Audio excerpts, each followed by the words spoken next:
Amen. Nythän on niin, että ihminen ei tarvitse sampoota ollenkaan tukkansa kanssa. Ei tarvita kuin vettä ja suihkua. No, tämä on hoidettu jo etukäteen, eilisiltana. Tukka on pesty, siinä ei ole sampoota ollenkaan, se on lämpimällä vedellä pesty.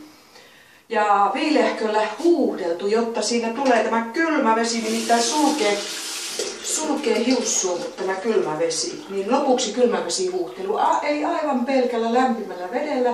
Ihminen voi pestä tukkansa ja katsokaa, tulee paljon kiiltävämpi kuin hoitoaineilla ja sampolla, koska sampohan pesee sen aineen juuri sieltä pois, jonka päänahka sinne hiusten hyväksi tuottaa.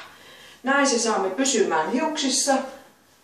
Liat kuitenkin lähtee päänahasta ja kaikesta hiuksista. Sitten, jos on vähän taipuisa tukka, niin kun se kuivaa, niin teemme vain näin. Vähän pyöräytämme tässä peukaloiden kanssa tämmöisen vähän niin kuin olisi papiljotti ja näin vetäisemme ja puristamme ihan puristamalla niin kuin hampaat tekee. Ja voilaa! Lopputulos on ilmava, kuokkea, pehmeä, kaunis, kiiltävä ja luonnollinen.